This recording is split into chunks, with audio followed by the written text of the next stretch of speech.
All right. Got another simpler video today. I've been feeling motivated to make more of these, so here we go. Um, Gameplay in the background is going to be similar to last time. Playing some Zelda. I'm in the Ice Temple. So hopefully that'll keep you occupied. Um, Today I want to talk about the Ryzen launch. Now it's a pretty um, kind of current event thing. I usually kind of just talk about whatever I'm thinking about. Um, but yeah, so the Ryzen 5000 series launched today. The embargo lifted for reviews, and the products themselves actually launched. And I wanted to talk about it because I've been thinking about it all day, and something feels different. Something feels a little bit wrong about this launch in some way, and I couldn't put my finger on it for a little while, but I think I figured it out.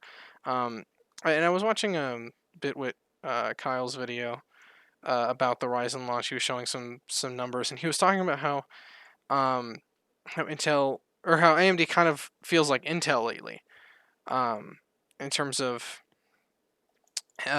because of the fact that they're on top now, and that they really don't have any competition because Intel is still behind in terms of performance and in terms of the architecture and all that. And so, and I partially agreed with that, but it hasn't felt as one sided as the Skylake days for Intel. And I was thinking about it, and I realized that my issue with the Ryzen launch is not that AMD feels like Intel now; it's that AMD feels like Nvidia. So the thing about Nvidia is that they like to build a lot of hype about their products, and then they deliver. They do exactly what they say they're going to do, and everybody, you know, people rave about it in the reviews and all that. But in general, Nvidia's availability sucks. And Nvidia's like transparency about availability sucks. Um, if anybody saw even a little bit of the Ryzen 3000 launch, um, all you kind of knew is they're cool, but they don't exist, so there's no point. Um, because yeah, it's legitimately impossible to get a 3070 or 3080 or 3090. Jeez, those things are gone. Um, and it's kind of weird. It kind of sucks. And the reason I say AMD feels like Nvidia now is because it's the same thing. The 5000 series launched today, and and the chips were sold out before I even knew they had launched.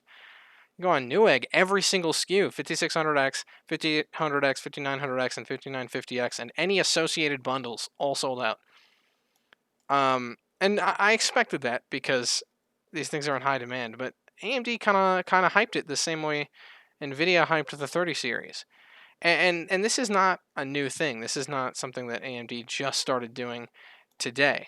They've done this a little bit with some of the previous Ryzen launches. Um, and the first thing that comes to mind is the 3300X. So the 3300X was the new Ryzen 3 SKU for Zen 2. Or sorry, yes, Zen 2. And it was exciting because it was 4 cores, 8 threads, and it was meant to be like $150, and it was like a price performance king. If you couldn't get a 3600, or if you wanted a slightly cheaper processor than the 3600, even though the 3600 is often found pretty cheap. But the 3300X has been essentially non-existent. You can't find that chip anywhere. Even if you go on eBay and you find like sketchy listings, the most you can find is like the odd 3100X, which is the lower SKU below the 3300X, and that thing sucks comparatively. 3100X is it's a different core layout, and it's not as good. And so and they did this with the Renoir processors as well. So Renoir is the laptop version of the mobile version of Zen 2, and there were promised Zen or Renoir APUs for desktop, and they never came out really. Um, and it was unfortunate because they actually looked pretty promising, but finding one is really hard. Um, and so it got me thinking like. Oh, I gotta read that again. It got me thinking like, yeah, AMD kind of feels like Nvidia, not Intel, because Intel is like a they sort of just put the thing out and let it be good. Nvidia had to like hype it up and then let everybody down with that availability. Oh, I see. And that sucks. Like, and they're kind of doing the same thing with Ryzen 3000 or Ryzen 5000, and they're starting to do kind of the same thing with the Radeon 6000 series. Like they've hyped it up a lot, and I feel like they are going to disappoint in terms of availability because they're pretty desirable, and I can't I can't see them because every product that AMD makes right now uses TSMC's 7 nanometer node, and the TSMC 7 nanometer node is in low supply right now because it was in such high demand this time last year um, with the Ryzen 5 or the Radeon 5000 series, Ryzen 3000 series, and with the Apple A13 that was in the iPhone 11 series last year, and even earlier this year in the iPhone SE. And so TSMC's node has been in low supply for a long time. And it's still that still reflects in the new launch. Ryzen 5000 is just an improved version of the 7 nanometer node, but it's the same node, so they're still facing the same supply problems, and the Radeon cards will be on 7 nanometer still as well. So Apple's moved on. The A14 is built on the 5 nanometer node, but still, it's gonna be pretty rough for AMD to fulfill availability. Um, and I can't help but think that that's just going to lead to some disappointment. Overall, I hope that they're able to catch up. Nvidia as well. I'm not really sure why Nvidia is facing such supply problems. I knew there were some reports that came out about their supply problems with the Samsung 8 nanometer node, but I'm not sure. I didn't actually keep up with them, so I'm not actually sure what happened there. But hopefully everything comes back in stock soon. Because like you look at this from like a gamer's perspective or whatever. You look at it for like your own personal rig upgrades, and you think, oh, that sucks. I have to wait a while to upgrade. But the card's out there, and you know that it runs well, and you know that whenever you do get your hands on it, it'll be great. But from like a professional perspective, like it really sucks to say you're a professional and you're doing some kind of rendering task, and you're running like a 780 Ti or something like that. You got a really high end card a while ago, and you need to upgrade, and you're holding out for a 30 series card. It's gonna suck when you kind of just can't get a 30 series card. And that happened to a lot of people. There were a lot of people in the Ryzen 3000 or the Nvidia 3000 series launch that needed like 3090s for production stuff, and they had to settle for 3080s, for example. Um, so yeah, I don't think AMD is going to face that problem with the Radeon stuff because the Radeon GPUs are very gaming focused lately. Um, More so than the RTX line, I think, because RTX is so like ray tracing e. I think GTX was more gaming focused than RTX, to be honest. But regardless, I think where they're going to face that issue is with Ryzen because Ryzen is so much better um, than 10th gen Intel at production workloads. And they were even better on the Ryzen 3000 series, but on 5000 series, I was seeing like the V-Ray render times and stuff like that, and like the Blender render times, and they're insane. Like it's the whole time is money argument for professionals, and Ryzen is king, but I don't know if people are actually going to be able to use that. So yeah, AMD feels like Nvidia, and it kind of sucks. Hopefully, though, um, because of that, hopefully they can do what Nvidia does and keep the momentum going. Because Nvidia for a long time has been making big performance gains, or has been kind of pulling big performance gains in their hardware out of nowhere without any competition. Radeon, up until possibly now with the 6000 series, has never been competitive enough to straight up push Nvidia. The only time in recent history that they actually pushed Nvidia was with the 5000 series launch. All they made Nvidia do was lower the prices of the 2070 and 2060 super SKUs last year. And that was by like $50, so it wasn't like a huge thing. $50 per unit for Nvidia is a lot of money, but like for the consumer, it's not a huge thing.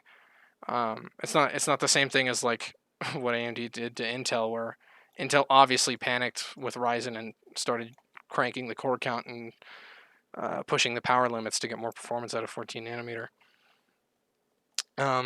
But yeah, so hopefully AMD can keep innovating um, and pushing the performance without needing Intel to be there to push them, because I think it'll at this point it'll take Intel a couple of years to fully get back on their feet. Like Intel's not necessarily out of the game. Obviously, Intel's a very big company with a lot of resources in a lot of places. Them being behind a couple of frames on a couple of gaming benchmarks doesn't mean they're over the way it would for AMD, because AMD is comparatively a very small company with very little in the way of market share and in the way of like variety. AMD basically just makes processors and graphics cards. Intel makes networking equipment, storage. Up until recently, I think their storage division just got purchased, but by I forget who, another storage company. Not anyway, but yeah. So Intel has their eggs in like every basket imaginable, and AMD is kind of riding on their core business model. Um, so that's why AMD kind of needed this performance crown for so long. But they have it now, and hopefully they'll keep it up. They just AMD in terms of like not the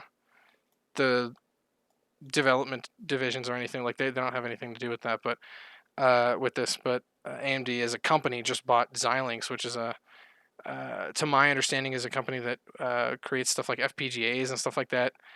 It's a similar acquisition as Nvidia buying ARM recently, where AMD is trying to kind of expand their business into markets that they straight up can't tap into with x86 processors.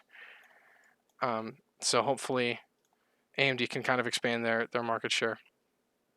And because it's always good to distribute, right? Like, I mean, you look at AMD with just FX, and AMD with just FX was hemorrhaging money. And the reputation was in the trash. The only thing AMD had going for them with FX was, or in the FX era, was Polaris. And Polaris was only good for price to performance. Polaris is not all that impressive. The RX 580 or RX 590, also known as the RX 580, also known as the RX 480, while a good card, is not outstanding performance. It just kind of edges out the 1060 and has more VRAM. Like, that's not very special. Plus, you have to put up with AMD drivers, so it's really, in some ways, it's kind of worse. So it's good that they're picking up everywhere.